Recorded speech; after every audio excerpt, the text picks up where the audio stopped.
பிரியமானவர்களே, உங்களை எல்லாரையும் இயேசுவை தேடி என்ற இந்த ப்ரோக்ராமுக்கு அன்போடு கூட வாழ்த்தி வரவேற்கிறேன். இன்றைய நாளுக்குரிய தலைப்பு அக்டோபர் 25, 2024 எங்கள் வார்த்தைகளை மதிப்பீடு செய்தல், இவால்யூயேட்டிங் ஆர் வேர்ட்ஸ். நாம் பேசும் விதத்தை குறித்து பரிசுத்த வேதாகமம் நிறைய சொல்கிறது. சில சமயங்கள்ல நம்ம நம்புகிற காரியங்களுக்கும் நம்முடைய வார்த்தைகளுக்கும் ஒத்து போகுதா, பொருந்துகிறதா அப்படின்னு சொல்லி உறுதிப்படுத்தி கொள்வது நல்லது. சின்ன ஒரு பிரேக் எடுத்து யோசிச்சு பார்க்கறது நல்லது. வேத வசனத்தின் படியாக இப்போ ஒரு செக்லிஸ்ட் மாதிரி கொடுத்துருக்குறோம். அந்த கேள்விகளை நீங்க கேட்டு உங்களை நீங்களே ஆராய்ந்து பாருங்க. அன்றியும் நாம் ஒருவருக்கொருவர் அவயவங்களாய் இருக்கிறபடியால் பொய்யை களைந்து அவனவன் பிறனுடனே மெய்யை பேச கடவன். எபேசியர் 4:25 வேதாகமம் இவ்வாறாக சொல்கிறது.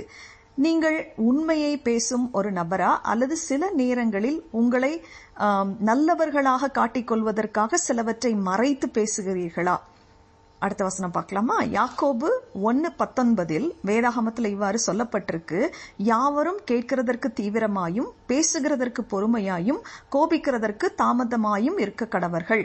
மற்றவர்களோடு உரையாடும் போது பேசும்போது நீங்கள் அவர்கள் பேசுவதை கவனித்து நன்றாக கேட்பீங்களா, அல்லது நீங்க தான் பேசிக்கொண்டே இருப்பீங்களா? நீங்க ஆதிக்கம் அதிகமாக செலுத்துவீர்களா?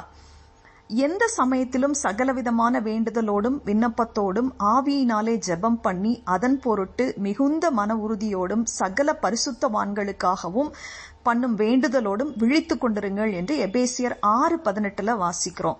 உங்கள் பிரச்சனைகளை பற்றி அதிக நேரம் மற்றவர்களுடன் பேசிக் கொண்டிருக்கிறீர்களா, அல்லது அந்த பிரச்சனைகளை தேவனிடம் கொண்டு செல்கிறீர்களா?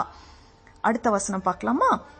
நீதிமொழிகள் 12:18 பட்டய குத்துகள் போல் பேசுகிறவர்களும் உண்டு, ஞானமுள்ளவருடைய நாவோ ஔஷதம் என்று வாசிக்கிறோம். இன்று உங்களை சுற்றியுள்ள மனிதர்களை நீங்க பார்க்கும்போது அவர்கள் அதிகமாக காயப்பட்டு இருக்கிறாங்களா, அல்லது உங்களை சுற்றிலும் இருக்கிற மக்கள் உங்கள் வார்த்தையினால சுகமாக்கப்பட்டிருக்கிறார்களா, காயங்கள் ஆற்றப்பட்டு இருக்கிறார்களா அப்படிங்கறத நீங்க யோசிச்சு பாருங்க.